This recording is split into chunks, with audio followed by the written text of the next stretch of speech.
just go get the quarterback. I felt sorry for some of those poor tackles that came in and had to go against him because they didn't realize what they were getting themselves into. Hey, baby, let's go out there like a bunch of crazy dogs. Have some fun.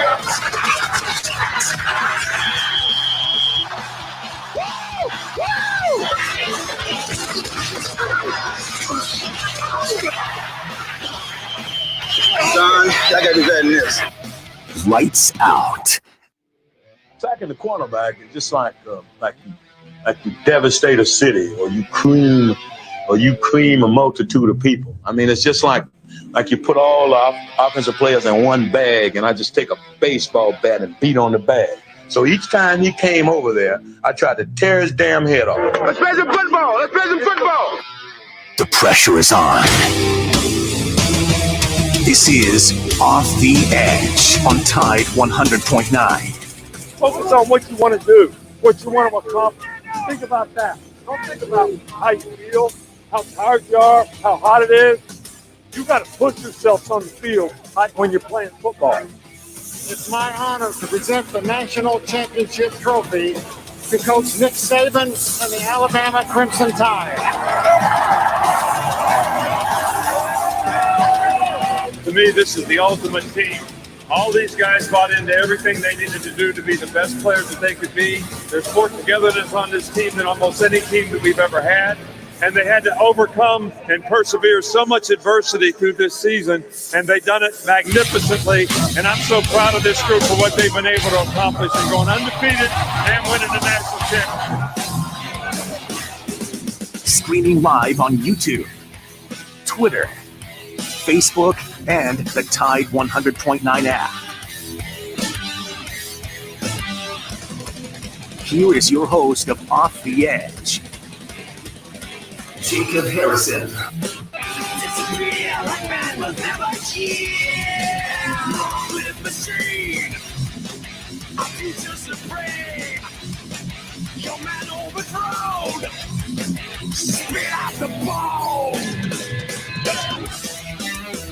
Hello there, welcome into Off the Edge. My name is Jacob Harrison. So glad you could be with us on a wonderful, muggy, entirely way too hot. It's got to be May Monday here on Tide 100.9. Man, you know how you know it's the summer? The interns left. So we had to plug in an hour of ESPN radio. Really? That's cool. We got no interns. We got no help. Intern M, intern Michael. He's intern M until he comes back. Intern Michael is not with us tonight. He is on a beach somewhere, totally obeying the law. Definitely. You know, that's Michael's forte, is obeying the law. No, I'm just giving him stuff. We've got Tommy Paradise in the house, though, as you just saw there for a split moment. And, you know, he was rocking that old Super Bowl hat. I know his Falcons didn't win it, but, hey, that's a nice hat. He got it at Alabama Vintage, AlabamaVTG.com. Check him out on the social medias, Facebook, Instagram, Twitter, especially Instagram. That's where Charlie will post a lot of the sales that they got going on. 2210 University Boulevard under the Crimson Awning across from City Hall. And Tommy, just to bring you straight in, man, you told me you had a story involving Charlie and the Alabama Vintage Boys. I want to preface this by saying this is not going to be anything mean to Charlie, because he's been fantastic to me. Every time I've walked into that store, I think he realizes who I am, because this StreamYard has been fantastic. But as you said, he posts on Instagram, and he posted a fitted Braves hat that was like perfect for my head. It was the perfect hat size. You know what I didn't do, Jacob? I didn't send him a message. You know what happened? He said he'd let me know if that hat would not be taken, and that was Friday. And I still haven't gotten the message saying that hat hasn't been taken. So for all intents and purposes, folks, I missed out on a hat. So you know what that means? When Charlie posts something on Instagram and you see it, first you ask for the price, and then you ask, when can I come pick it up? Yeah, Charlie's stock is constantly turning over. Every time I go in there, it seems like he's just lost everything he has in a 2X. I'm a big t-shirt guy, so if there's no t-shirts, unless there's a hat. Now, I mean, Pittsburgh Steeler hats, like that hat wall is so clutch, isn't it? Though, and it's full. It's slap full. It's not just Alabama Crimson Tide hats. You got pro hats of every sport. Tommy's got plenty of NASCAR hats too. So go check them out, Charlie. Alabama Vintage, AlabamaVTG.com. Be sure to follow them on Instagram as well. So, hey, it finally happened. The actual end of football season has come and gone. The NFL draft was last weekend. And, man, look, I love the NFL draft. But the worst part about it is that once Mr. Irrelevant is named, once they call the name of Mr. Irrelevant, the NFL season is over. Football season is over. But hey, now we have just that bit more to speculate about for the next 3 months. The offseason is upon us, and we'll dive into everything concerning that. We'll get a look at where these Crimson Tide players did wind up, how they fit, how it's going to work out, where the undrafted free agents went. Dylan Moses being undrafted, one of the biggest stories of the weekend. Not even just Crimson Tide, period. Just one of the biggest stories. It was disappointing, but it also gave him an opportunity to choose where he wanted to go. I think he picked a good spot, and he was able to save himself by some prior thinking that was very intelligent on his part, as well as the Alabama football program. I also want to look a little bit into the future, not too much into the future. I'm not a crazy, far too early, way too early 2022 mock draft kind of guy. But even with all the roster turnover in the starters for the Alabama Crimson Tide this year, there's still some guys who could hear their names called next year and boost Nick Saban into the 40s for first-round talent selected in the NFL draft for one head coach at one institution. Listen, he was tied with Joe Paterno of Penn State with 33 prospects heading into the NFL draft for the most in college football history. And of course, when Jalen Waddle was selected with the 6th overall pick to the Miami Dolphins to reunite with Tua Tagovailoa, he broke that record. And he extended the record to 39, which is mightily impressive in just 13 years. You got to remember how long Joe Pa was at Penn State with the Nittany Lions, and yet Nick Saban has blown right on by. He also, the Alabama Crimson Tide as well, tied the all-time record for most first-round draft picks taken in a single first round of an NFL draft, as 6 players went. Who was that 6th player that was drafted? Najee Harris to the Pittsburgh Steelers. Made my whole night so happy. Listen, watching him just tour around Pittsburgh. I've never been there, but you feel it, right? It's real. It's real when he's there. He's holding his jersey. He's wearing a hat. He's doing the whole social media game, playing Madden with the fans. And man, I'm just so happy that Najee Harris is a Pittsburgh Steeler. I'm so happy that all of our Crimson Tide players have found a home. I think Joshua McMillan was the only one who remains unsigned, but I'm sure he'll get a camp opportunity once rookie camp starts. They've got to fill an entire practice squad full of guys. You need more than 20 guys out on the football field, so I'm sure he'll get an opportunity to make his presence felt in the NFL. Nonetheless, though, 11 guys now in the NFL from this past year's Crimson Tide, but we'll take a sneak peek at some of the guys who will be on the field in Bryant-Denny Stadium and across the SEC for the Alabama Crimson Tide this year, and see which guys we feel like are the best locks to be first rounders next year, and who are the guys that are going to surprise us? Who are the guys that are going to stand out and surprise and be first round caliber prospects when the time comes? I mean, think about it. Brian Robinson, not a guy that you would fully expect to be a first rounder after all the time he's had to wait, and in that heavy backfield he's got to play in. But there's a strong opportunity for him. We'll dive into that. We'd love to hear your input on the conversation. You can join us in the chats of any stream that you are watching. We stream live on Facebook, Twitter, and YouTube. And I encourage you, if you're listening on the radio, when you get home, go flip it on Facebook, Twitter, or YouTube. Search up @Off the Edge and give us a follow, give us a subscribe, give us a share, and check out the show that way. You can always chat with us there whichever brand you are on. You can also call into the show, 205-342-9904. Let us know which players you feel have the best opportunity to be drafted next year. I know it's a long way off.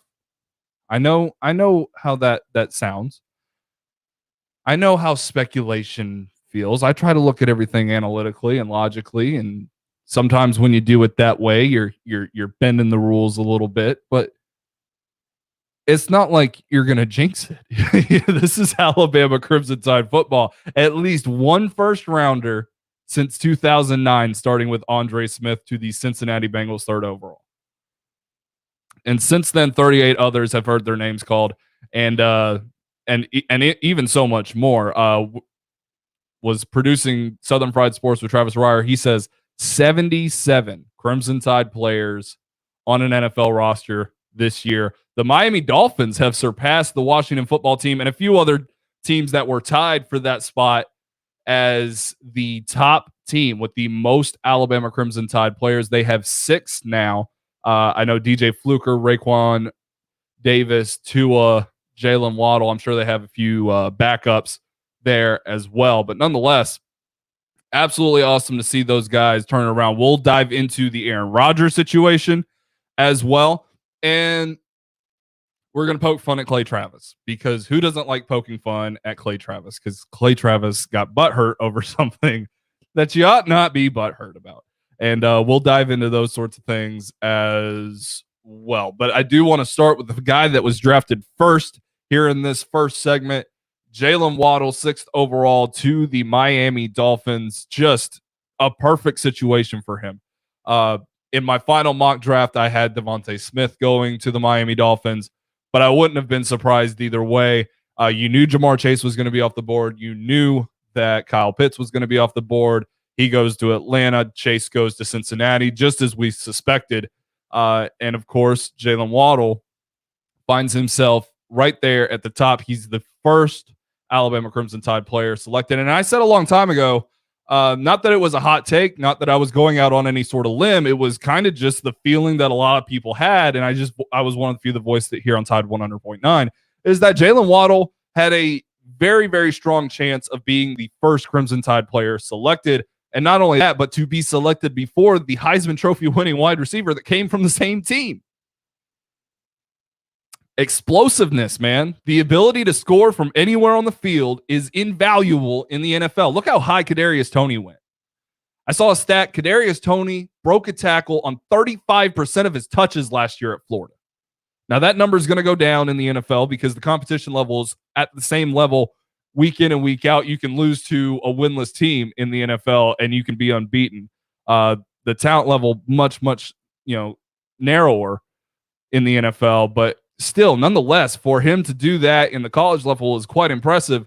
And of course, Jalen Waddle didn't have quite the opportunity to show that off after he injured his ankle returning the opening kickoff against the Tennessee Volunteers. But nonetheless, Jalen Waddle being the first wide receiver selected from Alabama really says a lot about his capabilities. I asked during our NFL draft live stream spectacular extravaganza that we held with Title Talk, and I asked the question, did the Miami Dolphins front office, would they have asked Tua Tagovailoa his preference on which guy to draft? They kind of had a feeling, right?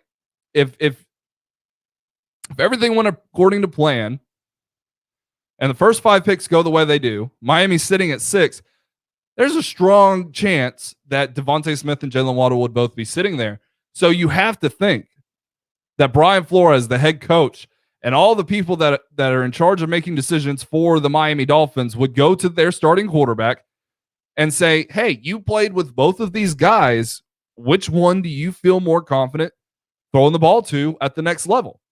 I'm not saying that Tua picked Jalen. I'm not saying that Tua picked Devontae. I'm just saying it had to be a situation. And remember, early in the draft process, Devontae Smith was asked, Mac Jones or Tua Tagovailoa? He said Mac Jones. Jalen Waddle was asked, Mac Jones, Tua Tagovailoa.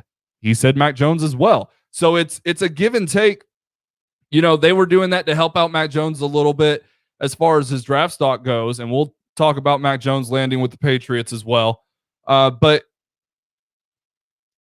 it's curious, right? Because if you're Tua, which one would you really want? Which one do you think Tua would have picked in that situation? The most famous throw in Alabama Crimson Tide history was Tua Tagovailoa to Devontae Smith. Tua had plenty to Jalen Waddle. Don't get me wrong, but none more important than 2nd and 26 to win the 17th national championship in this program's historied tradition. So, Tua, which one do you want? And how soon into the process is he getting asked that? How late in the process? Are you sure, Tua, that this is the guy that you want? Well, this is the guy that he has now, is Jalen Waddle. And what Jalen Waddle brings to that team is an explosiveness that the Miami Dolphins have lacked for a long time. They've got Devontae Parker, and he's a true number one wide receiver.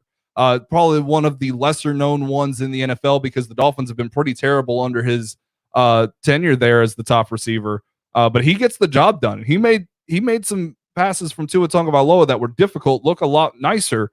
I know one of Tua's first touchdown passes was to Devontae Parker, and it was the tightest windowed throw in the NFL at that time.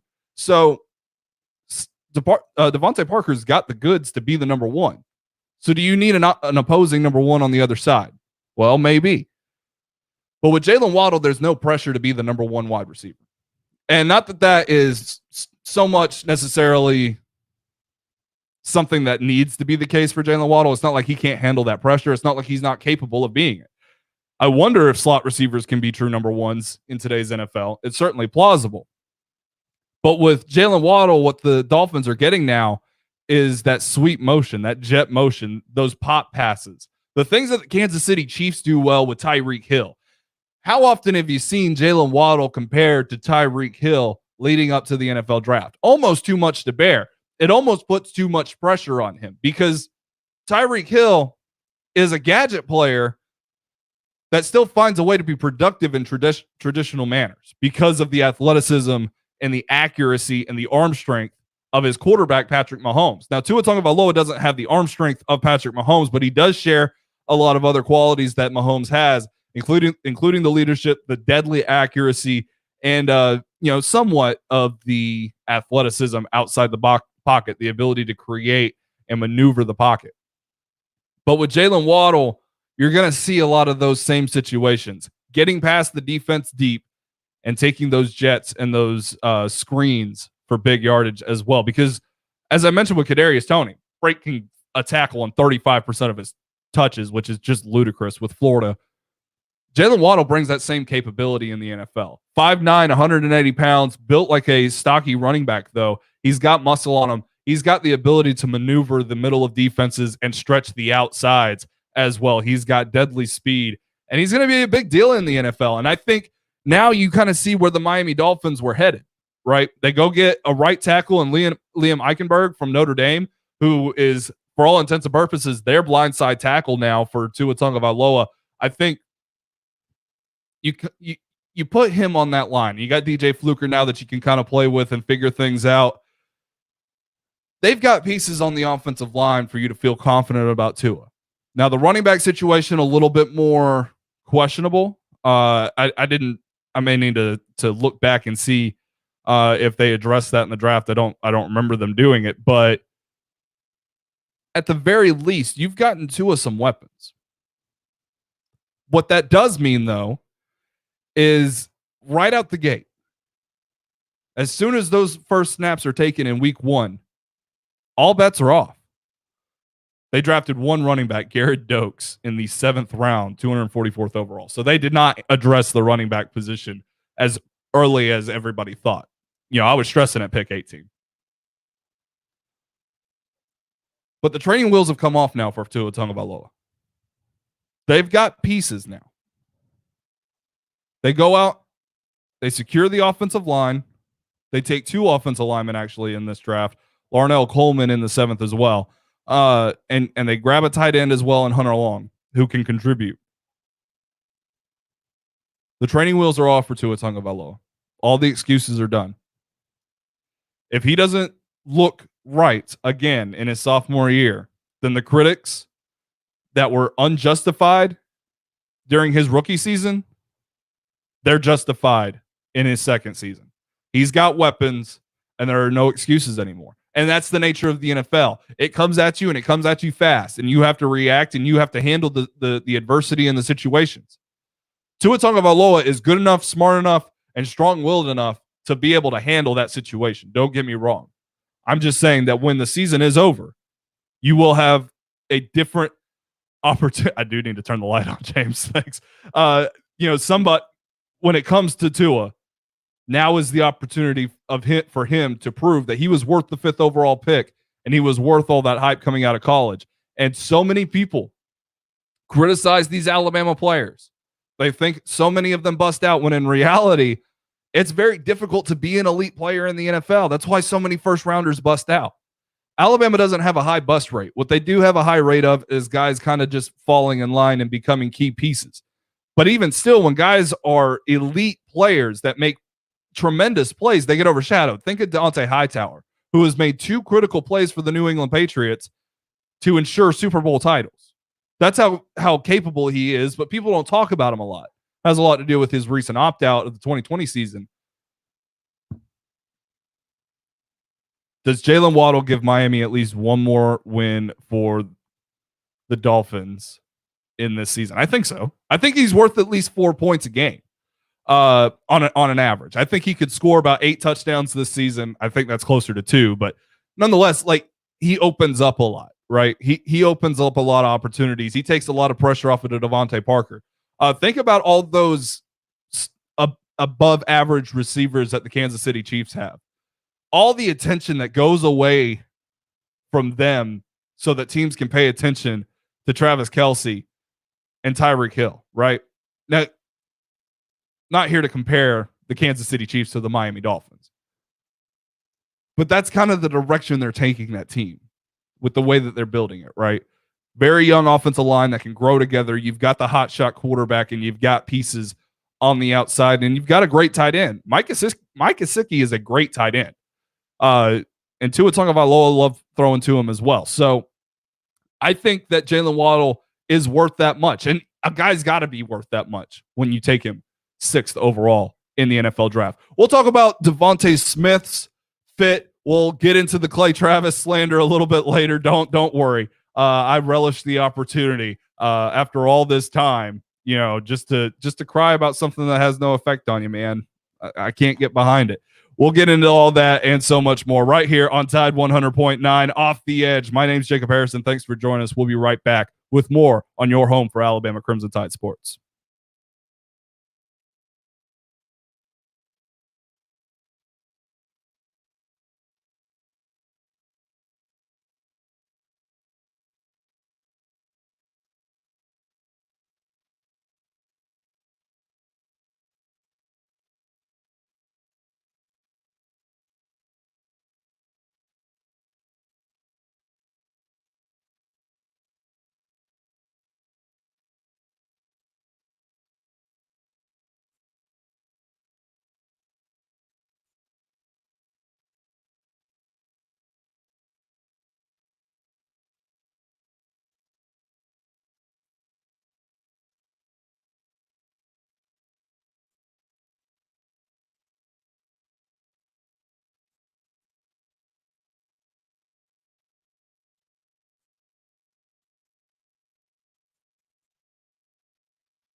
We are back for more Off the Edge, talking NFL draft prospects that have been selected, found their new homes in the NFL. We're on to Devontae Smith, who was.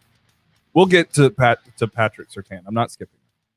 Getting to Devontae Smith, who was taken 10th overall by the Philadelphia Eagles, and I'll be honest, from the get-go, when I first started doing my mock drafts and taking a much seriouser.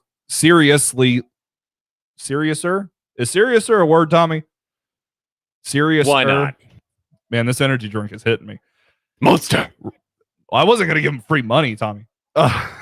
Nonetheless, when I started to take the NFL draft more seriously, I was looking at Devontae Smith and plausible places for him to go. And at the time, the Philadelphia Eagles had the 6th overall pick, which was prime real estate for Devontae Smith, before he started to drop because he weighs too little.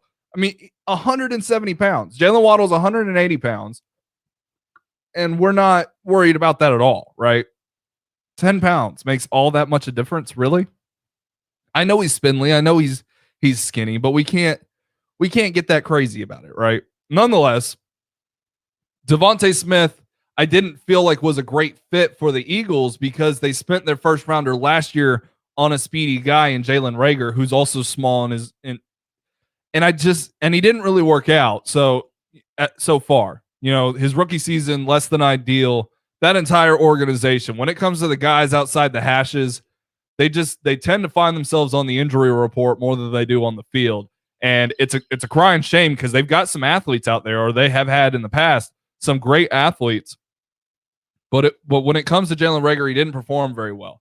But even if he gets going and starts playing like a first-round draft pick, you need versatility at wide receiver. I like what the Falcons have done and what my Steelers have done and what so many teams in the NFL have done, and they found versatility within their receiving cores. Take Atlanta, for example. Now that they had Kyle Pitts, they had a brand new dynamic that the NFL hasn't seen. But nonetheless, you got Julio Jones, who's 6'3", 220, runs a 4.4, has all the athletic ability in the world, right? He's an excellent route runner. He does everything perfectly.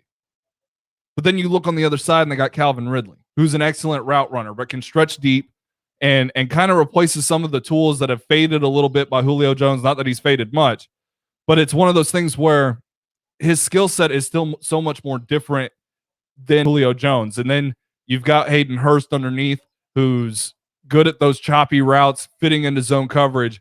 And with this unicorn and Kyle Pitts, you have no idea what's going to come next. But then look at the Steelers, what they do. Chase Claypool, big, imposing receiver, Megatron style guy, excellent speed, stretches the defense downfield, good on the jump balls. Juju Smith-Schuster, excellent on the crossing routes. Deontay Johnson takes that Antonio Brown role. He's got the route running skill. James Washington, good on the deep balls as well, good at just burning the defense. Tough guy to get in the end zone too. And then you got Eric Ebron to chop it up, fit into those zones underneath when you're in need, when you're under pressure, right? Versatility in your wide receivers is a valuable thing. And these offensive masterminds, these guys that are excellent at creating new route combinations, you need that sort of thing. Now, listen, the Philadelphia Eagles have imploded from the inside out. Peterson's not their head coach anymore, and it's ugly up there. But they've got Jalen Hurts, so they've got something exciting going. But at the very least, you need versatile options for him because he's still learning and growing, right? He's losing Alshon Jeffrey, Deshaun Jackson, two guys he didn't really play with last year because they were hurt. But you're starting to see a lot of guys that are very identical in their skill sets of what they do. Greg Ward on that team. And I like Smith. He's head and shoulders above all of them. He's instantly the number one wide receiver. And he's big enough, strong enough, tough enough to be that kind of guy. He can be a possession receiver when you need him to, and he can take the top off the defense when you need him to, and he can grind out that extra yard and a half to pick up a first down when you need him to. I'm not saying he fits any one kind of hole either, just like Julio Jones. Just because he's that big Megatron style receiver doesn't mean he's cherry picked into one style of offensive play. Smith's no different. But I like the idea of having versatility in your wide receivers. And I didn't think that one fit too well. And hell, Todd McShay actually said that Landon Dickerson was the Philadelphia Eagles' best pick of the draft, not Devontae Smith. Reassuring the same way that I did that it's going to work. There's no problems there. He's going to be great. It just is the fit right. And I wonder if it is. And, when we talk about all these reunions in this year's NFL draft, one of the weakest reunions as far as chemistry goes, not that they didn't practice together, not that they're probably not friends, not that they don't get along, all those sorts of things. Those things are obvious. When hours after he's drafted, we're seeing videos of them, shaking hands, hugging, and interacting on social media, those sorts of things. Jalen Hurts and Devontae Smith, they've got it figured out. But when you compare that reunion to Tua and Jalen and Joe Burrow and Jamar Chase and Trevor Lawrence and Travis Etienne, it's not on the same level as far as what they've put on the field before. So that's going to be an interesting situation. Now, looking back, the 9th overall pick, Patrick Surtain, first of all, his dad played for the Chiefs. So now he's on the opposite side of the rivalry. And of course it works out that way.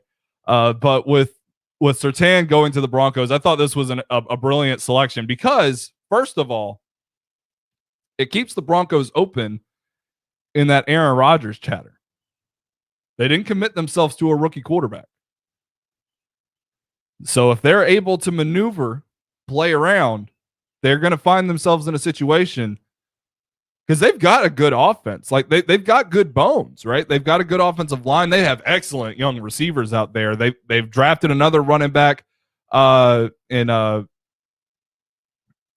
the North Carolina kid, just blanked on his name. But him and Gordon, good Lord, where did all my running back knowledge go? Ekiyor. You stole it. Nonetheless, they've got good bones on their offense. So if they're able to, maneuver that into getting Aaron Rodgers, then it'll really work out. But defensively, they got Kyle Fuller out there and they've got other pieces at cornerback that are kind of stopgap-ish.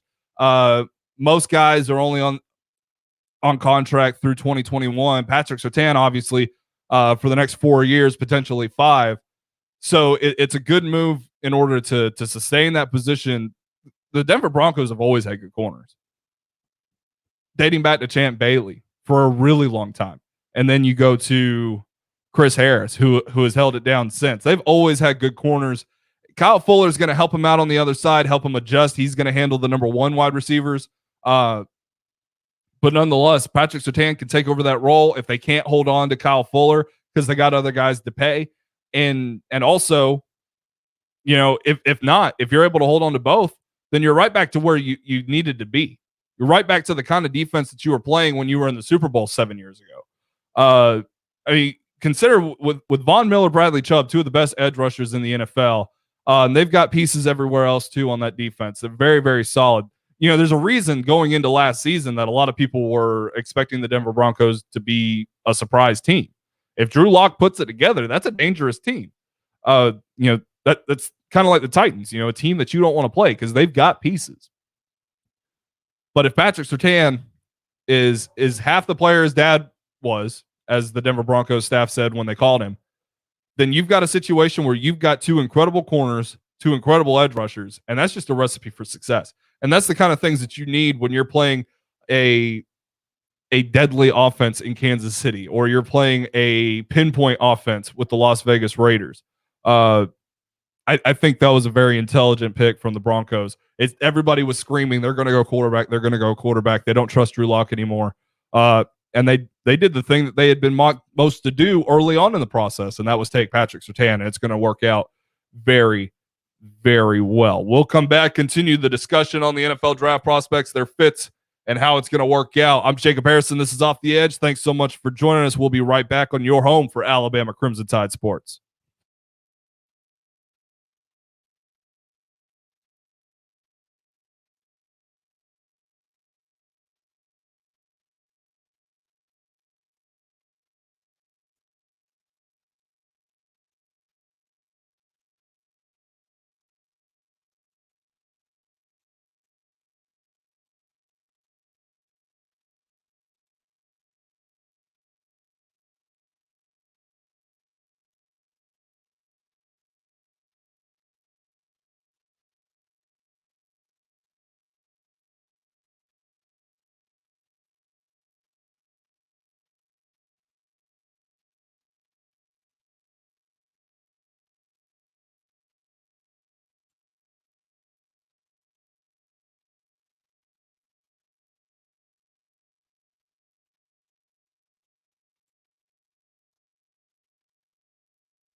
We are back with more Off the Edge. I'm Jacob Harrison.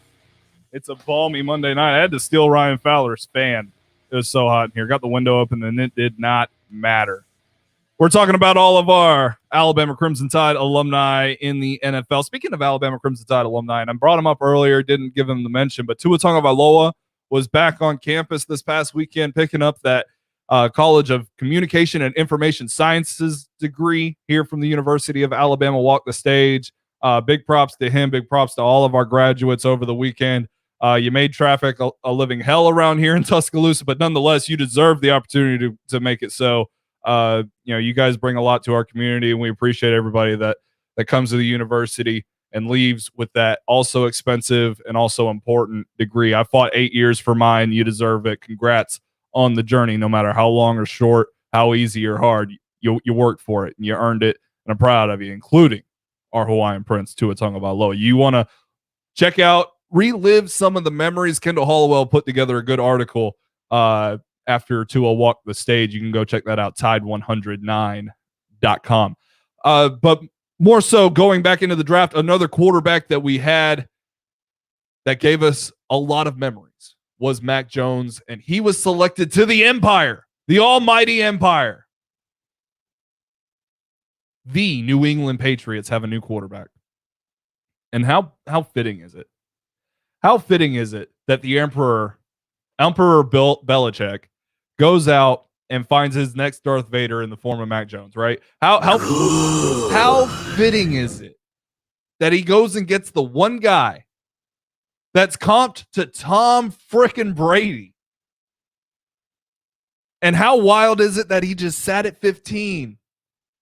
And you know, if the Washington football team or if the Chicago Bears were late on Justin Fields and traded up and went and got Mac Jones, you know that he would have just said, okay, same as last year. We'll just go out with Cam. We'll get it done. You know he would have. He had absolutely zero pressure on himself. He's got a lifetime contract. Like, not legitimately, but like Bill Belichick's never going to get fired from the New England Patriots, right? He's got free reign. And the ship is never going to go down in flames. He's got it. So if the quarterback isn't there, he ain't moving. It doesn't matter when the owner comes out and says, I'm seeing a brand new philosophy to our draft strategy. Really? Now listen, I bought the hype. I thought the Patriots were going to trade up. I didn't think they were going to trade up for a quarterback. I thought they were going to trade up and go get an offensive weapon for Cam Newton. But nonetheless, going and getting Mac Jones, brilliant move, because this team, with the opt-outs coming back, and also with what they did on the offense, Hunter Henry and the tight end from Tennessee, excellent. They've got this stacked running back core. They have one of the best offensive lines in the NFL now that they brought back Trent Brown from the Raiders. They've got it. They've got a situation in New England to get right back in the conversation in the AFC. And hey, oh, by the way, Mac Jones versus Tua Tagovailoa twice a year for the rest of time. Who doesn't want that? I know it makes it difficult. And I know on Gump Twitter, we've got our Mac Jones side and we've got our Tua Tagovailoa side. I groan a little bit. I do. I groan a little bit when I see Mac Jones was better than Tua Tagovailoa. I do. I'm a Tua guy. I love Mac Jones. Been the biggest defender. I've been the same way with Tua, though. I've had to defend him from the skeptics on the NFL side. And while their head-to-head matchups over the next 8, 10, 12 years aren't going to be the difference in deciding who's better, that's just fun, right? That's how dominant the NFL has become with these Alabama players. One of the featured matchups, your CBS afternoons, no longer will be the Patriots just drubbing the Miami Dolphins. It's going to be Tua Tagovailoa versus Mac Jones twice a year in the NFL. And hey, with this extra game on as well, we're going to see some more interconference matchups. So they're going to get more opportunities to play Jalen Hurts as well. And hell, one day, you absolutely never know. But as long as Jalen is in the NFC, you could see Jalen take on Tua in a Super Bowl one day. You could see Jalen take on Mac Jones in a Super Bowl one day. And you could just as easily see Mac Jones and Tua Tagovailoa duke it out in the playoffs or in the AFC Championship. And that's just a lot of fun. And that speaks to how highly I think of Mac Jones with the New England Patriots too. Because Bill Belichick is the greatest coach of all time for a reason. Yes, he's a defensive mastermind. But when it comes to team management, no one has done it better in the NFL ever. And I mean ever. Because in the age of free agency, yes, Tom Brady helped out a lot with this. He's the GOAT as far as quarterbacks go too, for a reason. And taking a smaller contract was one of those reasons. But when it comes to roster management, team management, figuring out players, doing what they do best, nobody does that better than Bill Belichick. And it should be marveled at, but it should also be taken into consideration when he gets a guy like Mac Jones. When he gets a guy that fits the mold of the exact quarterback he had for 20 years. But that's the thing. For 20 years, Bill Belichick has had this team in motion, ready to go. Even longer than that. I mean, some of the Drew Bledsoe years were Bill Belichick too. And they've always been in the conversation. They have always been right there. And now with Mac Jones in that situation, he's going to be taken care of. I don't know if he's going to be the starter day one.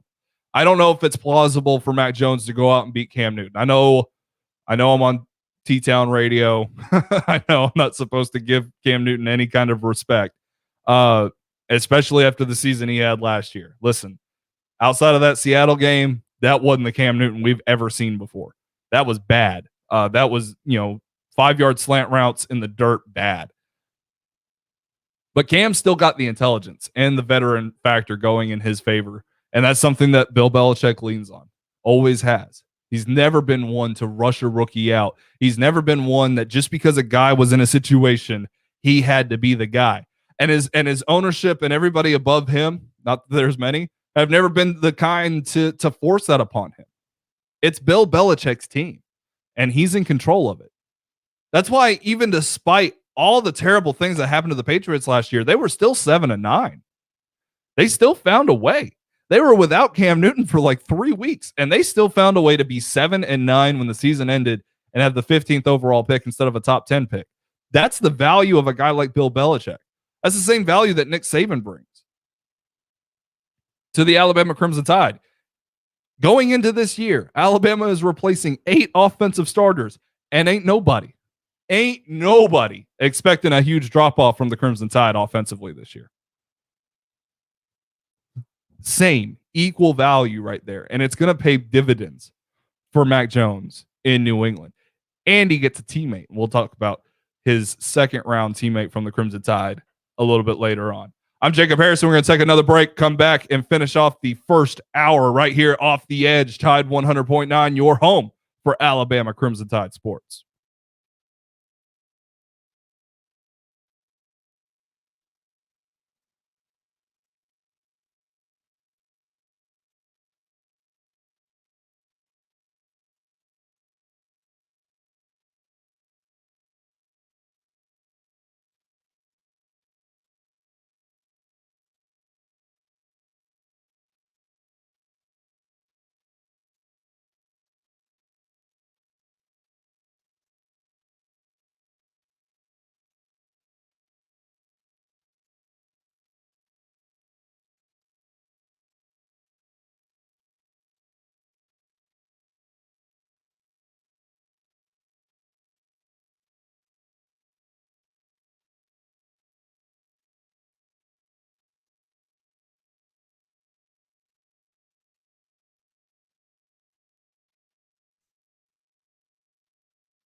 Then we're back on Off the Edge. Tide 100.9. Jacob Harrison here with you. We're streaming live Facebook, Twitter, YouTube. Go check us out. Give us a follow, like, share, subscribe. Whatever the deal is on that platform, go check us out at Off the Edge 109. Gotta say, gotta dive into this Clay Travis thing, right? Been itching at it. So Clay for Travis puts out the tweet, the article, outkick.com. Not a fan. Not a fan, not going to lie. And he's still going on about this Sarah Fuller thing. He goes and tries to discredit her for what she accomplished last season. Greatest college kicker of all time, Sarah Fuller, was benched by Vanderbilt's women's soccer for a freshman goalie in Vandy's NCAA tournament game, the biggest of the season. Why are we in a situation where we've got to come after this young woman because she accomplished something, right? And listen, even the folks in the replies on this coming after Clay Travis. Here's the deal. Whether you like what Sarah Fuller pulled off last year or not, and I can understand if you didn't from one perspective, and that's the case of her kicks didn't look great, right? They didn't give her many opportunities. They were just point afters, yada, yada, yada. You want to come at that and say she didn't deserve SEC Player of the Week, all that jazz, outside of the historic monumental feat that she accomplished, I guess you've got an argument to make. But that's just the thing. It's not because she was a great kicker. What she is a great athlete. She plays soccer at a top university and is a notable player on said team. I think she plays nationally too, doesn't she? So she's got her reasons. And Vanderbilt did what they did for a reason. Did it have a little bit to do with publicity? Maybe. But does that matter? Because at the end of the day, it proved a point. It proved the point that a woman can play that sport.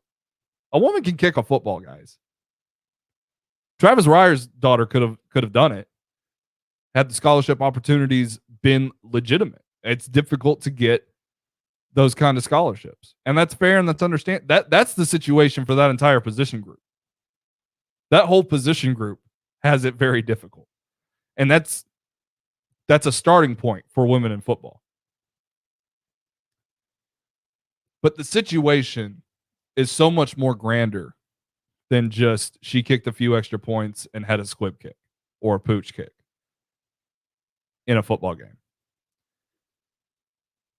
It's the breaking of boundaries and those sorts of things. And I know that's a difficult subject for Clay Travis to accept as a possibility in this world.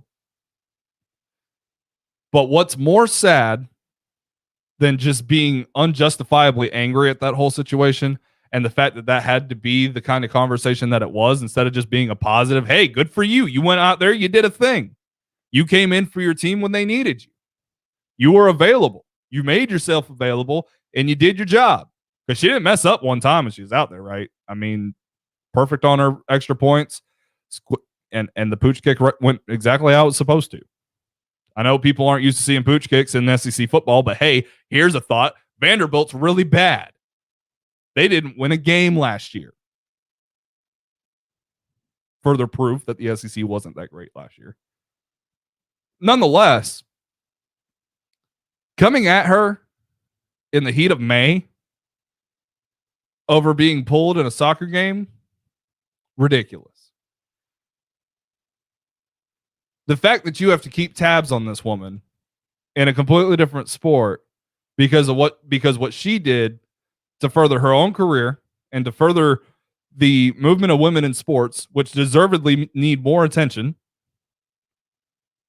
and just being straight up upset about it to the point where you have to follow her and report on her and criticize her for those sorts of things. That's petty, man. That's not journalism. That's not analyzing. That's not logic. That's not even a hot take. It's just being a flat out jerk. Don't do it, man. Don't do it. Move on. enjoy sports and enjoy life. Enjoy people that do sports well. Enjoy people going out and furthering the involvement in sports. You imagine all of the integrations in sports. Everything that is political in sports has always been for a positive. Don't try to string something out that's a positive into a negative just because you can't handle it. She belonged out there. She did her job. She did it well. Now she's doing something different. Let her go do that thing. Jeez, Clay Travis. You know, I don't follow him, but I love Twitter. But the fact that I see every Pittsburgh sports radio personality that I don't follow and most of them that I have muted on the regular, and I see Clay Travis in the same vein, very, very frustrating. Do better, Twitter. It's just weird. Like, of all the things to talk about, you know, baseball, minor league baseball is going to start tomorrow. The draft just ended. NBA is going on. And yet he decides to talk about Sarah Fuller. Now, this is not a shot to her, and I want to preface this by saying it as well. I'm saying with Jacob, I thought this was great. Did publicity play into it a little bit? Yes, of course. Everything has that spin. It's just the way it is. But this is the good kind of publicity, if I may argue that, because this is the stuff we need to promote. This is something that encourages young women who want to be in sports that they can do the damn thing. Yeah. And I saw it come out, and one of my friends tweeted and said, I don't even deal with it. And I was like, that's fine. And I read the article. I was like, I read it because you have to be in that mindset of both. You have to see both sides. Right. But in this case, don't worry. I'm on the side of why are we even talking about this? Because it's obvious. She did her job. She went out. She kicked field goals. Yeah, she kicked a pooch kick on a kickoff. But remember, this was all with little practice in terms of, I got to kick an oval ball instead of a round ball. Yeah. You know what I mean? So I'm not saying what she did is bad. She can do so much better because they'll give her more time. But it just comes off as creepy. It comes off of is, I'm just going to keep watching until you screw up. And then if you screw up, like she did, I mean, dude, she got pulled because she wasn't playing well. Okay. There's a multitude of factors. There's a lot of people that wish they could pull me out of this room when I'm producing bad. So just to go back to the original statement, it's creepy. Dude, figure something else to talk about. And I know how he is, but like, why? Just there was no reason. There's no need. And that's the other thing is when you're on the side of keep politics out of sport, do your part. Keep it out. But here's the thing. Politics and sport are intertwined. So if you're going to go into that, there are plenty of other avenues to go after. Such as the latest thing LeBron James said. I know Clay Travis hates LeBron James, and the latest thing he said, which is whoever made up this play-in thing should be fired, even after last year he thought it was a great idea, then go after that. Like that's Clay Travis's spot, right? And that's fine. There's a place for it. There's a place for that side of the argument. And I'm not saying he doesn't deserve that space. But you don't have to be negative for the sake of it, especially when, if I'm wrong, I'm wrong on this. But were you defending the women's side of the tournament when they didn't have the same resources as the men? Are you helping out in any way with your platform in ensuring the coverage of women's sports? Because I know I don't, but I tend to, not be critical of those that do something different. You know what I'm saying? If you're going to take that lane and you're going to be just overly critical of Sarah Fuller, but you're not going to balance it in any way, you're setting yourself up for some arguments in which you're going to be painted in a way that you don't want to have to defend yourself. And that's as a sexist. I'm not saying Clay Travis is. I don't have a place to do that. I'm saying that's where that results. Sometimes it's better to keep your mouth shut than to open it and prove to the world that you are something that you're not. Because you can say things that are going to screw you up without effort. Leave it alone. Let Sarah Fuller live her life as an athlete and move on. It was a great moment in history, but it's in the past. And what she does in soccer has no bearing on what she did in football. And making snide remarks calling her the greatest college football kicker in all time is unnecessary. It's unnecessary. We'll be back for the second hour of Off the Edge. We welcome your comments in the comment section of whichever brand you're on: Facebook, Twitter, YouTube. Go check us out there. If you're on the radio about to get home, hop up on that phone. Get on Twitter at Off the Edge 109. Give us some follows. We're really close to 100 likes on Facebook too. So thanks for that. We're getting close. Go be a part of that as well. We'll be back. We'll dive into whether or not the Raiders reached for the Alabama Crimson Tide player that they selected on Thursday night. All that and more. Jacob Harrison, Tide 100.9, your home for Alabama Crimson Tide sports.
WTUG HD2 Northport and W265CG Tuscaloosa. Tide 100.9 and streaming on the Tide 100.9 app.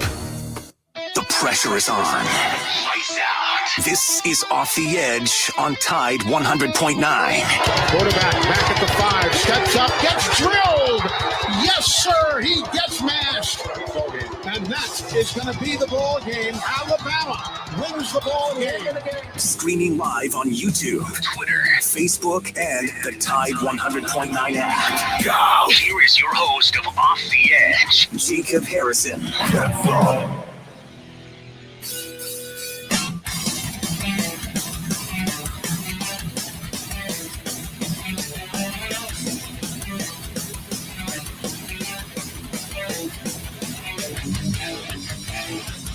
Spit out the ball! Welcome back into Off the Edge. I'm Jacob Harrison. The show is brought to you by Alabama Vintage, Alabama Vintage, AlabamaVTG.com. Check them out. Facebook, Twitter, Instagram, especially Instagram. Keep up with those sales that they can spark up at any given moment. Go check them out. 2210 University Boulevard, under the Crimson awning, across from City Hall. Check them out as often as you can because that stock is constantly overturning. I've received a message from our boss, Tommy. Don't say damn on the radio. Oh, okay. Hell it is then. It's just messing with you. Don't say damn on the see, you get it? You have to explain jokes to me, dude. I am as dumb as I look. I'll tell you what. Don't say the thing that I just said. It's like that TV show. Don't. Oh, Lord. Alex Leatherwood was the 17th overall pick in the NFL draft to the Las Vegas Raiders. And I don't know who was more surprised, all of the NFL community or Alex Leatherwood himself. He was not expected to be a first-round pick. Early on in the process, would see himself in the mid-20s, started the 30s, and he just continuously started to dip back. At the Senior Bowl, didn't have a spectacular performance, and then for whatever reason, didn't play in the game. I still don't know. I've looked. I've never found a reason for why he didn't play in the Senior Bowl. And nonetheless, here are the Raiders, 17th overall. You could trade back, or you could take Trayvon Mulrig, who was a value in that spot. You may miss out on Alex Leatherwood, though, if you do swap the picks. But if you swap the picks, nobody's mad. Everybody is on board with that, right? So it was very interesting, but nonetheless, everybody wants to give the Raiders a hard time. I'm not sure that they had quite a terrible draft, all things considered. I think they filled holes. They needed a right tackle. They needed a big, powerful right tackle. That's what Trent Brown was for them. And they had to let him go. But, I mean, Mulrig, Devon Diablo, Malcolm Kuntz, Tyler Gillespie, these are good players that they have filled out their roster with early in the NFL draft over the weekend. But Alex Leatherwood, nonetheless, fits in at right tackle. And if it doesn't work out, he can always move to left or right guard. And that's what I felt the Raiders needed if they didn't go safety in the first round. And nonetheless, it works out. I'm kind of surprised, to be honest, that that's the way it works out. But he fits in nicely, I think.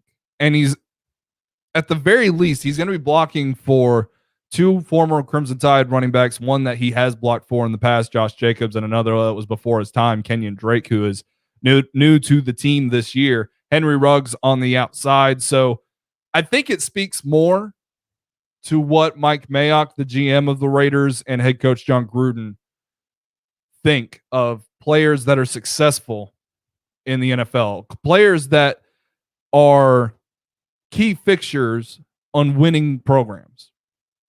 Because they've taken a lot of Clemson players, a lot of Alabama players, a lot of Ohio State players. They've taken a lot of these guys that come from teams that have been in high stress, big time football games, college football playoffs, games that matter, right? You get into the NFL, every single game matters. When you play at Alabama, every single game matters. It doesn't matter if the Mercer Bears or the Citadel are on the other side of the field. You go out there, you handle your business. And I think that's a smart way to build your team. So I've got no problem with taking a guy slightly ahead of his value. Here's the thing. If the Raiders trade back to 27, just a random number, just trade back to 27, and they take Alex Leatherwood with that pick, no one's really batting an eye.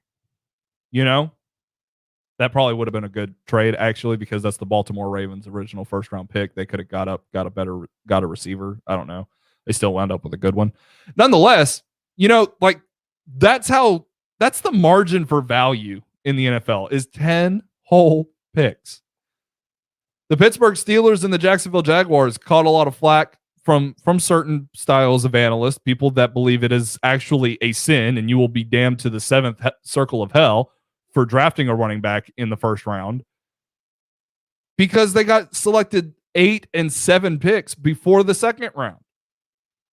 I've said it before. If you draft a running back with the 33rd overall pick, you're a saint. You're a brilliant strategist. You have found value at the running back position. But if you select him 32nd overall, oh boy, you have committed the mortal sin. You have taken a running back on the first day of the NFL draft. And it's foolish, right? 10 whole picks is the difference in the value for Alex Leatherwood. 17, far too much of a reach. 27, I mean, you probably could have got him 5 picks later, but hey, that's your guy. The value's kind of okay. You see how foolish that is? And then the Raiders, of course they do. They find the guy everyone mocked to them in the second round, Trevon Mayrig. M-O-E spells Mo, but his name is Mayrig. So if you swap the picks, the value is fine. And it's just odd to me. It's just plain odd to me that we want to go out and we want to criticize the Raiders for doing what they think is best for their football team. I like the way that Mike Mayock was about it. Mayock said, hey, I knew I was going to catch flack for drafting Alex Leatherwood with the 17th overall pick, but frankly, I don't care. This is our football team, and we're going to build it the way we see fit. And hell, they've got a long time to build that football team. They're under no pressure to remove Derek Carr. They still got 7 or 8 years left on their contracts, or at least Gruden does. They're not going anywhere. And I think they've got a formula in place that they think long-term is going to be very successful for them. I honestly believe that their plan is to build through the draft with guys that can win, guys that are leaders, guys that will stick around through the process, which is something you have to do at all of these big time programs. Sometimes you have to wait your turn. Well, for the Raiders, you're going to have to wait on the success. They're going to build that team into their image, which they're getting pretty close to doing. And then they're going to find their quarterback of the future, unless Derek Carr can completely figure it out, which I think he's been close to doing. He had a great season last year. They're just not scoring enough points with him. He's not dynamic enough. But Leatherwood at least provides you with an option. He's not as good as Trent Brown out of the box, but nonetheless, you have something there that works. And if it doesn't pan out at tackle, Richie Incognito doesn't have that long. Doesn't have that much longer left in the NFL. And the right guard position is still a little bit of a question mark. Just bump him inside, and it'll work out. Alex Leatherwood can play any position you need. So I think there's value in the versatility, especially when 3 picks earlier, it's considered incredible value for the New York Jets to trade up from 23 to 14 and select Elijah Vera Tucker, who is an amazing prospect, don't get me wrong. But to move up for a guy that plays guard and could potentially bump out to tackle, could play center too if you needed. You know, that's just a little backwards to me. A tackle that can bump inside or a guard that can bump outside, that's pretty interchangeable. Now, Vera Tucker's a better prospect. I understand that. But there's value in what Alex Leatherwood brings to the team, which is he's been in high-stress situations. As a freshman, he was thrust into the national championship game and, you know, had a massive role in allowing 2nd and 26 to happen because a Georgia Bulldog defender came off the edge screaming, ready to get to Tua. And he bounced outside in a heartbeat and locked that guy down. That's value. There's value in a guy being in that situation and making the play. And then for the next 3 years, he provided excellent protection for the Crimson Tide at a multitude of positions. So you want guys like that in the NFL. And things like that, those intangibles, those are the things that the draft analyst, the independent Twitter scout miss. And it's understandable and it's fair because they've got a lot of guys to look at and they can't look at all the backstories. But we know, we've watched Alex Leatherwood. We've seen what he's capable of. I think at the end of the day, it's a surprising pick. I was shocked, but I don't think it was a bad pick. Sometimes those are the kind of picks that are the difference between a championship and just being mediocre. At the end of the day, I've said this one as it pertains to the draft. Go get your guy. Go get your guy, even if he's not a quarterback. Always go get your guy and don't care what the other guys think. That's the way to winning football. One more first rounder, then we got some guys a little bit later in the draft. Let's take a look at them throughout the rest of the second hour. Give us a like, share, follow on all the brands, Twitter, Facebook, YouTube. Jacob Harrison, Off the Edge, Tide 100.9, your home for Alabama Crimson Tide sports.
We're back for more Off the Edge. I'm Jacob Harrison. This is Tide 100.9. Thanks so much for hanging out with us here on a muggy Monday night. It feels terrible outside, but nonetheless, we're here cozy up in the Tide 100.9 studios, hanging out, talking some Alabama Crimson Tide football, especially as it pertains to the NFL draft. But I did want to take a second and dive out into the bigger world of sports, and that involves just one man, Aaron Rodgers, the 16-year quarterback of the Green Bay Packers, wants out. He wants out. He needs to be saved from the Packers organization that for the past 10 years has spent exactly one first-round draft pick on an offensive skill player, and it was his replacement. Now, I've got to say, I've been seeing some interesting things where the head coach, Matt LaFleur, is taking Rodgers' side. Can't imagine a world where, Rodgers isn't a part of the future, where Rodgers isn't a guy that retires as a Green Bay Packer. I saw where the front office wanted to draft the kid that went up to Minnesota, whose name I just totally blanked on. 18 Jefferson. It's Jefferson. And he was gone. Then they wanted Brandon Ayuk, who went to the 49ers. He was gone. So at what point do you sit back and say, "Oh, well, we'll just draft a quarterback"? Like you're at a point where you're like, "Okay, let's go get wide receivers." Okay, the wide receivers we don't want are gone, so why do okay, let's just draft our replacement quarterback. That doesn't make any sense. So I don't buy that at all. I don't buy that you wanted Justin Jefferson so bad that you're going to trade up for him. I don't buy that you wanted Brandon Ayuk so bad that you're going to trade up for him. Otherwise, you would have. There's always an opportunity. You might have to get ahead of the value a little bit, but there's always an opportunity to give up enough to go get the guy. Can you imagine Aaron Rodgers with Devontae Adams on one side and Justin Jefferson on the other side? Imagine a world. What a world for Packers fans to have lived in, right? Instead, the Green Bay Packers go out and they find the future of the franchise, but yet are not so convinced about him that they're willing to extend Aaron Rodgers and to paint a picture as if Aaron Rodgers is allowed to retire a Green Bay Packer. I said this on the NFL Draft Spectacular Extravaganza with the Title Talk kids. And listen, you don't leave the house, leave your wife at home, go to the club, flirt with every girl, bring a girl home, and your wife just be okay with it. Aaron Rodgers is the wife in this situation. He's in a spot where he is incapable of being okay with what has happened. Incapable. They didn't discuss this with him. They didn't set out a course of action. They didn't say, "Hey, man, we tried to get these wide receivers, didn't work, so we just took the best player available." No, because you traded up to go get the quarterback. You wanted your future, and now Aaron Rodgers wants to bring it to you faster, and now you won't relinquish him? It's messed up. It's messed up. I think a lot of times, because I had to say this a lot as it pertained to the Cincinnati Bengals taking an offensive tackle at 5th overall. And everybody kept saying, "Oh, they need a left tackle. Did you see what happened to Joe Burrow's knee?" And that pressure came off the left side, right? I don't know if anybody remembers that play, but about 4 guys came from that defense on the left side that was only prepared to block 2. That's how that happened. It wasn't Jonah Williams' fault. I think Jonah Williams was already out for the season when that happened, actually. But regardless, Jonah Williams was drafted 18th overall to be the left tackle of that football team. Jonah Williams is the best player on that offensive line. You're not going to draft Penny Sewell and just kick Jonah Williams to the right side. We know this as Alabama fans because we know that Jonah Williams would not play any other position here at Alabama except left tackle. He was asked to play center because of his experience, and he told Nick Saban, of all people, no. And it panned out. 18th overall pick, despite questionable measurables, and he's been successful now that he's been on the field in the NFL after missing his rookie season to an elbow injury. And you don't draft Penny Sewell at 5th overall and say, "No, you're not a left tackle, you're a right tackle." These are human beings that have real emotions, real ideals, real goals. This isn't Madden where you just plug in the player with the better overall. It's not how it works in the NFL. So when you draft Aaron Rodgers, heir apparent, when he's only 15 years into the league, instead of getting him help in order to go win a championship, you've spat in his face. A guy who is routinely in every conversation for one of the greatest quarterbacks as far as the mechanics of playing the position goes of all time. You've spat in his face by drafting a project quarterback in the first round to eventually be his replacement. Have you learned nothing from what happened 15 years prior to that? Why did Brett Favre want out of Green Bay? It wasn't because he couldn't handle the pressure of Aaron Rodgers sitting behind him. It's because he didn't want to deal with that pressure. And then it started to get ugly when it was time.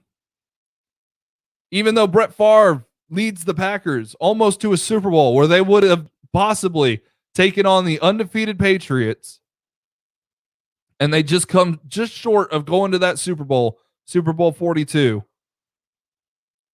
Oh, we got to make a move. We need Aaron Rodgers.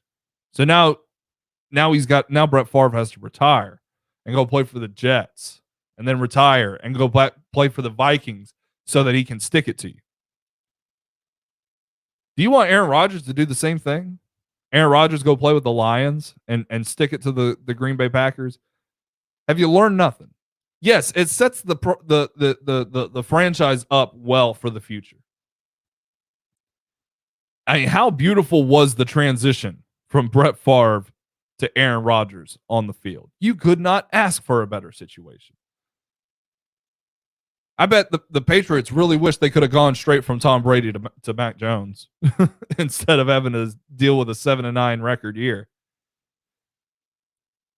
But you lose the personal relationships along the way. And I get it. It's about winning football games and it's about making money. But you have created the situation yourself if you're the Green Bay Packers front office. And I don't feel bad for you. And truth be told, I don't think Aaron Rodgers is obligated to play in Green Bay at all. I know he signed a contract, all that jazz. He still got years on it. This is the NFL, where the NFL can let go of any player they want at any given moment. So a player is under the same bylaws, if you ask me.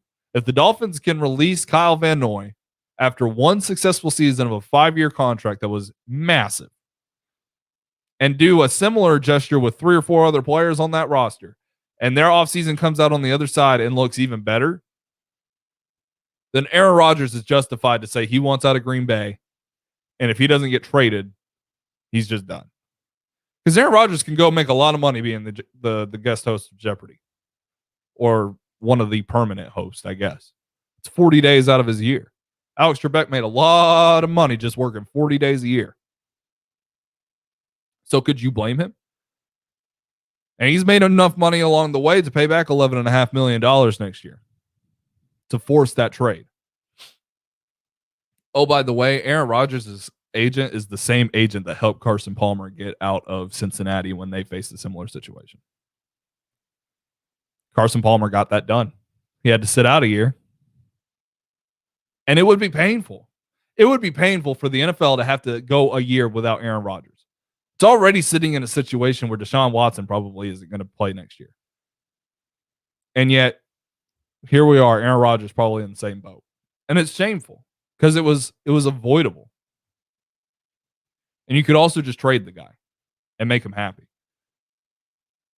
You owe it to him. After 15 years of not helping him out, and then you take a quarterback and you push him out, and then he asks for change and you don't bring it. And at the very least, you could challenge yourself to have some proper optics. Optics mean so much in this world today. In the age of social media, where analytics drives much of your business, you could have at least not taken a project cornerback out of Georgia with the 29th overall pick. You could have taken an offensive lineman, taken Landon Dickerson, given Alabama the record, or taken a wide receiver, a tight end, somebody to help out Aaron Rodgers. Because if Aaron Rodgers can go out there and win an MVP just to spite you, imagine what Aaron Rodgers can do with weapons and the want to go out and win a championship. A lot. He can do a lot. Now, I'm telling you, the Carolina Panthers had an incredible draft. They didn't take a quarterback. They took Sam Darnold's 5th-year option, which means they got to pay him a lot of money to be their quarterback for the next 2 years. You take Aaron Rodgers over Sam Darnold every day of the week. The Denver Broncos picked up some key pieces in the NFL draft. Didn't take a quarterback, Their faith is in Drew Lock. They traded a 6th-round pick to the Panthers to get Teddy Bridgewater to back him up, challenge him, get him on his feet. You take Aaron Rodgers over Drew Lock and Teddy Bridgewater every day of the week. There are still places for him to go. The New Orleans Saints didn't take a quarterback. You take Aaron Rodgers over Taysom Hill and Jameis Winston every single day of the week. There are still places for him to go. I don't know if he gets traded there this year. But I'm telling you right now, a lot of people don't like the draft class for the quarterbacks next year. Could totally change. We'll get more film this year than we did last year. It could totally change. Aaron Rodgers ain't done playing football. But he's done playing football in Green Bay. He ain't going to be in the green and yellow next year. I don't even think that's a hot take, but that's my stance on it. If I'm Aaron Rodgers, I say something, I mean it. I ain't playing football next year for the Green Bay Packers. I don't feel bad about it at all. They wanted their future. They went out and got it. Give it to them. These NFL teams at some point have got to learn that they employ human beings, not numbers, not stats in a box sheet. Human beings. Treat them like them, especially when they're some of the best human beings and athletes that have ever stepped through your doors. It's ridiculous. Nobody should have to say that. Be a good franchise, especially when you have the history to back it up as being a great franchise. Lord, it's not that difficult. I'm Jacob Harrison. This is Off the Edge, Tide 100.9. We'll be back. We'll talk about Najee Harris with the Steelers, Christian Barmore with the Patriots, Landon Dickerson with the Eagles, and so much more. We got 30 minutes to go. Off the Edge, Tide 100.9.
We're back for more Off the Edge. I'm Jacob Harrison. This is Tide 100.9. Thanks for hanging out with us tonight. Najee Harris to the Pittsburgh Steelers. Perfect marriage. I tell you what. Been watching those videos of him touring around the city of Pittsburgh, being given the number 22 as he so famously wore in college. I got to say, Steelers had the ugliest number 2s in the entire NFL, but hey, Najee Harris is going to look great in black and gold again. He wore black and gold in high school, for those that don't know. I'm excited, man. Like, can't contain it. Excited. Najee Harris. This is the first time the Pittsburgh Steelers have ever, and I mean ever, selected an Alabama football player in the first round of the NFL draft. You couldn't honestly tell on the stream. I went back and watched it, and you were just like, yay, woo, right, yeah. Hooray. No reaction. My favorite team picked my favorite running back. I'm so excited. If you of course you're going to be excited. It's Najee friggin' Harris. If you compare my reaction to Joe Gaither's reaction to getting Kyle to Justin Fields, that is... I didn't even move. That reaction is something that I wish I could experience again for the first time, because one of the interns who was with us on the draft special, for those who can't, you can see it on Title Talk's Twitter page. We have the whole 5-hour StreamYard available. And Hayden, the intern, flicks on the mic. He knows how to do it. And he goes, Bears trading up. And the second that said, you see Joe look, and then his head just shoots up to the TV that's in the production studio. It's not the production studio, the studio that this guy's sitting in. And he stands up and he just starts raising his arms, and you know something's about to happen. And then he starts chanting Justin Fields so loudly, it's picked up on every single mic. It's what the NFL draft needs to be. It was singular and pure. But regardless, I derailed you. Najee Harris, Steelers. Jacob's happy. I'm extremely happy. I don't know how to tap into the level of fandom that Joe Gaither has for his Bears, apparently. But here's the thing, and I said it earlier: if he's the best player on the board at 24, it doesn't matter that he's a running back. When you need one, you need one, and he's the best player on the board. You take him. 8 picks later, nobody cares that Najee Harris. Nobody cares about his value anymore. And yeah, he's 23 years old. He probably won't get a second contract in the NFL as a first rounder. If he's successful enough to get his 5th-year option, his rookie contract might be the only thing he ever gets as a running back. Or he could be one of the greatest of all time, have 3 contracts, play until he's 38 years old, hold every record ever known to man. And I mean, that's the perfect world, right? Like it's possible. It's possible. That's the perfect world. Nice. But in all reality,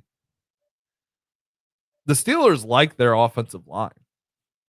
Whether it's Zach Banner at left tackle and Chuck Okorafor at right tackle, or vice versa, they feel good about both those players. Zach Banner won the job last year, but unfortunately tore his ACL in the opening game against the New York Giants. So that gave the right tackle job to Chuck Okorafor, who played very well. So one of them, they're going to start on either side at left tackle and right tackle. Dan Moore, the offensive tackle from Texas A&M, he'll step in and compete. But as a 4th or 5th round pick, I don't think he's going to win a job. Nonetheless, I think it goes beyond that. Kevin Dotson was a steal for the Steelers in the 4th round, I believe, last year. When he stepped in for injured Matt Filer last year, off the charts. One of the highest rated offensive linemen by PFF last year, even though they hate the Steelers. You couldn't get past the guy. He moved everybody off the line of scrimmage in the run game. And then you go, I mean, David DeCastro is one of the best guards in all of football. Kendrick Green in the 3rd round to compete and be the starting center after losing Marquise Pouncey. Great value. Guys got a shot. So the Steelers like their offensive line. That's why you feel good about going and getting an athletic freak. Sometimes that's the best thing to do, is just to take the best guy and put him on the field when he's ready. Now, Najee's got to contribute right now. There's no doubt about that. There's no him not winning the job. There's no way he couldn't. But when the Steelers' offensive line isn't on point, Najee Harris is going to be able to create for himself. And when they are, then he's just going to have an easy time. And we've seen that at Alabama. There are plenty of highlights and some of Najee's best work, honestly, where despite him running behind possibly the best offensive line the Alabama Crimson Tide have ever had, they didn't open a hole for him. And he had to create for himself. And he did it. You look back at a 3rd and 1 against Notre Dame, where he has to break about 6 tackles to pick up 1 yard. Got it done. You check out a zone run where there's literally no hole. He bounces it outside, gets to the outside, and hurdles a guy, right? All of these are situations where Najee Harris creates opportunity for himself. And I say that the fact that he runs a 4.5 or whatever it is that he runs and lacks the ability to just explode to the point where he can get past the defense in 0.3 seconds and be in the end zone before you know it. He counters that with the ability in the open field to make a man miss in 4 or 5 different ways. These guys never know what's coming. And it's already hard enough to tackle him because he's 6'3", 230 pounds. But now you're in a situation where you don't know what he's going to do to combat your tackle, to counter your tackle. And now you're left on the turf, and he's still going, breaking more tackles because you didn't know what to do. About to say, those hurdles are going to look mighty fine for you in a Steelers uniform. Just saying. I mean, we've had guys in the past that pull it off. So, I mean, I'm excited to see him do it. I think, and not only that, but he takes so much pressure off of Big Ben. And Ben can still get it done. He's still got the arm. He got hurt last year. His knees were shot, and then the offensive scheme went to hell. Randy Fichtner had no idea what he was doing. The offensive line started playing terribly. Every pass was a 5-yard in, and it didn't work. Now you got Matt Canada back there. You're going to run more of a zone scheme. They basically said that out loud with the guys that they drafted this year. Najee excels in a zone scheme to be able to just be patient back there and find the hole and explode through it, break tackles on the other side of it. It's a match made in heaven, man. And not only that, but it was the selection that gave the Alabama Crimson Tide at least a portion, at least 50% of the record for most first rounders selected in a single NFL draft first round. Now, on the other side of that, about 13 picks later, math, yeah, 13 picks later, Landon Dickerson surprised us as the first player selected on the second day of the NFL draft, being selected by the Philadelphia Eagles. Now, he joins Devontae Smith, Jalen Hurts, that happy gang up there in Philly.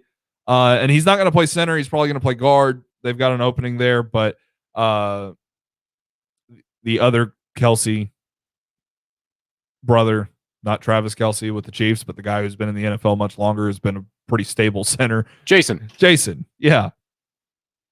You know, nobody's going to know the center's name.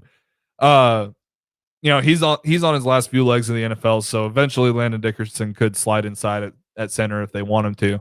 But I think that's a good situation for him. Todd McShay said that was his favorite pick of the Eagles' entire draft, which is wild to me because they got the Heisman Trophy winner. But I mean, that works out pretty well for Dickerson, I think.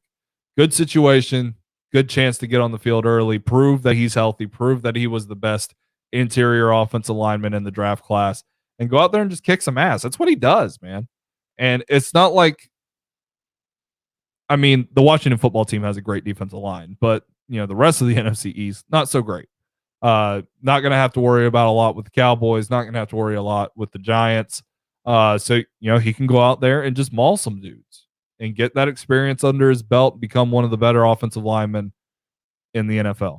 Doesn't need much more than that as far as Landon Dickerson goes. We'll take a break. We'll come back. We'll talk about Christian Barmore and preview a little bit. Who are the guys for the Alabama Crimson Tide 2021 team that could hear their names in the first round next year in the 2022 NFL Draft? I'm Jacob Harrison. This is Off the Edge, Tide 100.9.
We're back for the final segment of Off the Edge. I'm Jacob Harrison. Got Tommy Paradise producing the show with us.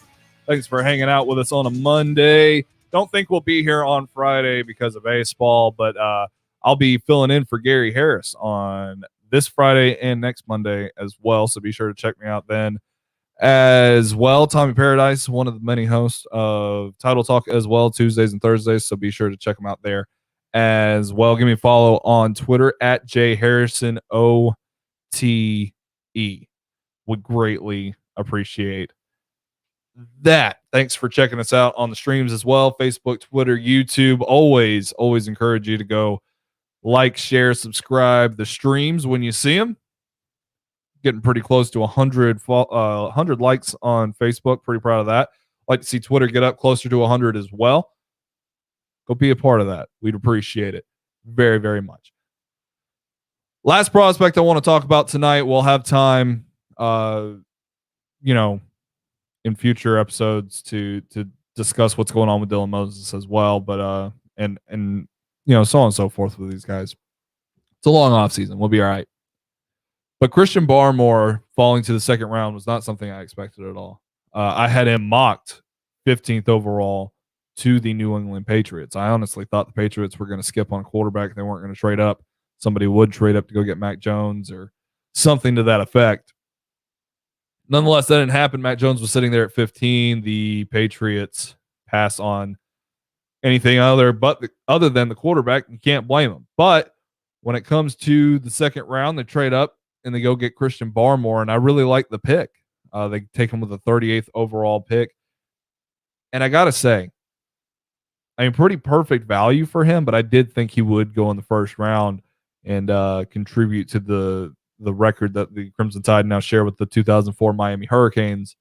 Most first rounders taken in a single first round of an NFL draft. Barmore brings the nastiness. That's about all he needs. He's just a relentless player. And I got to say, a lot of people didn't like his tweet after the first round. He eventually deleted it. Folks in charge. But when he says this stuff is personal, I don't blame him. And I don't dislike it. I don't think it's all that serious. Tom Brady has taken it personal that he was drafted 199th overall for the past 22 years. 21 years. His grudge is old enough to buy a drink. He's won 7 Super Bowls. And nobody's batting an eye at it. And in fact, we praise him for holding that grudge and for allowing that situation to make him successful. Can you blame him? Why can't Christian Barmore be the same? Oh, just because he was expecting to be a first round pick? Because you realize the money drop off is millions of dollars. With each and every pick in the first round is a lot of money. There's like $3 million difference between the first overall pick and the second overall pick. And between the first overall pick and the 32nd overall pick is tens of millions of dollars. It's massive. And then when you get in the second round, you lose the opportunity at that 5th year option where you get paid a premium average of your position's salary. So you make a lot of money off that 5th year option when you can earn it. And Christian Barmore is the kind of guy to go out there and earn it. Stack on top of that he's going to be coached by Bill Belichick and his son, who's the defensive coordinator there, Matt Patricia, who's back. These guys who are great defensive minds. All those questions about maturity and coachability, they kind of go out the window, right? Because you trust Nick Saban with that. The questions come out and it's like, well, those were questions even under Nick Saban, but Nick Saban can handle that. Well, when you go to the Patriots, that Bill Belichick can handle that. And that Bill Belichick will keep you in your place. Belichick's the same as Nick Saban. If you're not good enough, you're not going to be on the field. Bill don't give a damn that he drafted you with the 30th overall pick or that he traded up to get you. You're going to have to earn your way onto the field. And when Barmore gets out there, he's going to wreak havoc, man. He's going to go out there. He's going to sack Tua. He's not going to care. He's going to go out there. He's going to sack Zach Wilson. He's not going to care. He's going to go out there. He's going to sack Josh Allen. And he's not going to care. That's what he does. He's a pass rusher up the middle, and he's a terrorizer. You have to coach him up to respect his run fits. I get that. But you can also coach these guys to attack the runner on the way to the quarterback. That's something that Aaron Donald does so well. I'm not saying Christian Barmore is Aaron Donald. But when you can unlock that within an interior defensive lineman, that's when you create something incredibly, incredibly special. You create a guy that can get it done by being aggressive. And aggression in football is not a bad thing, especially for a guy like Christian Barmore. I think he went to a perfect situation with the New England Patriots. So we're about out of time. And I wanted to dive into these guys that I think will be first-round draft picks next year. It's certainly a topic that we can continue throughout the offseason. One thing I do want to do throughout the offseason is really look at the opponents on the Alabama Crimson Tide schedule, get a good feel, analyze what those teams have going on. We'll skip over the FCS Mercer Bears, though. Don't worry. I was about to say, I'm going to give you all the props in the world if you suddenly pull out facts about Mercer's team that I didn't even know. Hey, I'm here. That's learning your epitome. Hey, I'm here for props now. I'll learn something about Mercer when the time comes. Don't worry. Hey, first of all, Tom would be really mad at me. I know at least Tom would be mad at me if I didn't pat myself on the back a little bit. I did do it pretty well on the NFL Draft Spectacular Extravaganza, but I called it. I was waiting for you to say this. The San Francisco 49ers smokescreen. I called it. Where's my cake? Where's my praise? My favorite part about that too is if you go back to the stream, you can see all of us react in real time. And right before I turn the mics off, because you see my eyes go down, and you just see Jacob stand up with the camera. It's just like, I told you. It was so funny. It makes me laugh to this day on how smug you were allowed to be, by the way, that you got it right. And Jacob, you're Jacob. Joe was freaking out because at one point Justin Fields was shown on the screen, and me and Michelle were talking about how we're from Kennesaw. And he goes, "You're not on your phone right now." He's trying to like will Justin Fields of the Bears at that point. You absolutely called it. We should get you a cake. I mean, listen, my faith wavered. It did. I almost came off of it about 4 days before the draft. And then it flipped, and then it was like, everybody felt really confident about Trey Lance, and I was like, hey, I got this thing. I'm going to stick with Justin Fields because that's what I've been on the whole time. But hey, it ain't Mac Jones. That's what I said the instant the trade talk started, and I got it right. And if you don't like it when I say I got it right, I told you so, just know that when I get it wrong, I'll tell you too. Because I told you about every single mock pick that I got wrong on this thing too. And I was wrong plenty on the Draft Spectacular Extravaganza too. So no stress there. I'm here to tell you when I'm right, and I'm here to tell you when I'm wrong too. And that's the fun of it. That's why I analyze it so closely, why I hold on to the logic. Hey, if you like the analysis of Crimson Tide football and everything that pertains to it, including these guys that go up to the NFL, this is the show for you. Off the Edge, Mondays and Fridays, 7 to 9 p.m., streaming live, Facebook, Twitter, and YouTube. Go give us a follow. Check us out on those platforms at Off the Edge 109. You can follow me on Twitter at JHarrisonOTE. Give Tuba Tom 92 a follow on Twitter too. He's fun people. It's been Off the Edge on Tide 100.9. Until next time, take it easy. Roll Tide.